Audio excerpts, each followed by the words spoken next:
welcome everybody on Zoom. Welcome everybody in the lecture hall, full lecture hall, fuller than usual today.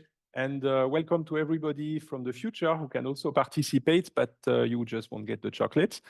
So I will first finish the part on architecture. I just have a few slides left. Then I'll have an outlook, so a wrap up of what we did during this semester, and then we'll look into big data material just as a general introduction to what we'll do in spring for those of you who want to come back. So I left you last week with this idea that because of data independence, you have you're very lucky. You're lucky because you don't have to deal with this. This here is what PostgreSQL actually stores on the disk in order to manage all of your data. That's the actual database. It's there. It's files and directories. But again, the nice thing about relational database management systems is that it shields you from that. It's in the middle of that, taking care of all that complexity. And you can just sit in the comfort of your Jupyter notebook, typing SQL queries and seeing nice tables on your screen. But I still want to give you a few details of how it is done, just for those of you who are curious about these things. So I showed you last time this idea that a table is bidimensional, right? It's just something you can put on a page, on paper, or on a screen in front of you. But you know that when you write to disk, any file is a sequence of zeros and ones. So you have to turn it into something that is linear, even though it was two-dimensional. And the way it's done is that we just store record by records. We just put the records one after the other, and every record consists in the sequence of the values in each column, right, roughly. So there's also special treatment for when the size of a value can vary, but this is the idea. And there's a lot of metadata that you don't need to worry too much about, but it's a lot of things in there that basically allow for the proper functioning of the system. But this is everything you don't see. And then what happens is that when the system, so PostgreSQL, when it reads from disk, imagine you're querying for specific records. You might think it's only reading the records that you need, right? But actually not, because it would be very inefficient to read just what you need from the disk. In fact, when a relational database management system, but in fact anything else, Word, Excel, spreadsheet software in general, LibreOffice, anything, always reads in pages. In blocks from the disk. Typically, it's 4 kilobytes, can be 8 also, depending on the systems.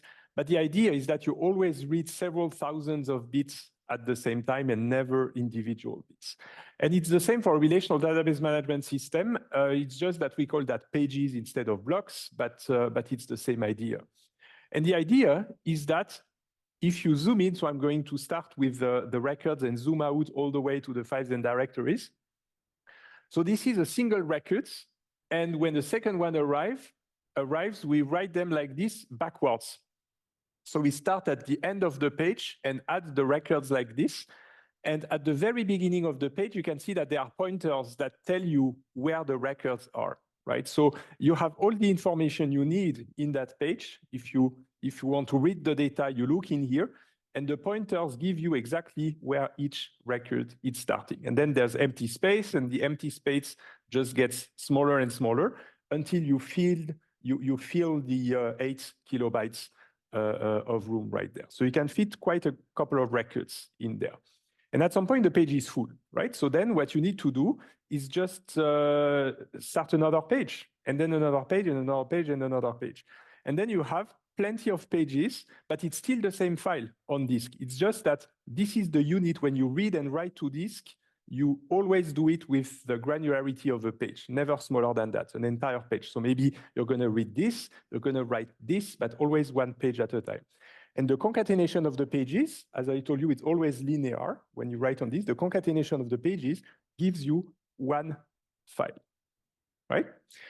And we let the file grow like this with about 125,000 pages. It's a lot of data. It's roughly 1 gigabyte of data. If you actually multiply 8 kilobytes multiplied by 125,000, you will find 1 gigabyte of data. And this file that is 1 gigabyte large, we call it a chunk, right? Because at some point you will fill the file. At some point, if you put a lot of data in there, you will reach that 1 gigabyte. So what do we do in that case? We just start writing other files. So other chunks, so the first one is called chunk, then chunk 1, chunk 2, chunk 3, and so on. And you just keep creating new and new chunks. So again, we add records. We fill a page, then we create another page, then more and more and more pages. At some point, we get 125,000 pages. So we stop the file, that's it. Then we start another file, chunk 1, and so on, and then a file.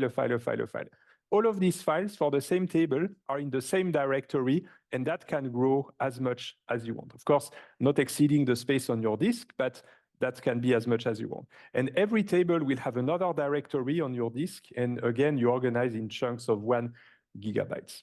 For whom is that clear? How that works? But the beauty of it is you don't need to worry about that because PostgreSQL does it for you, right? You don't need to worry about these things.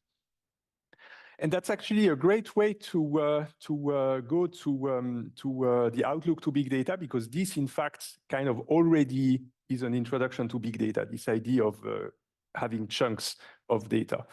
So I'm going to stop the recording just here for the architecture.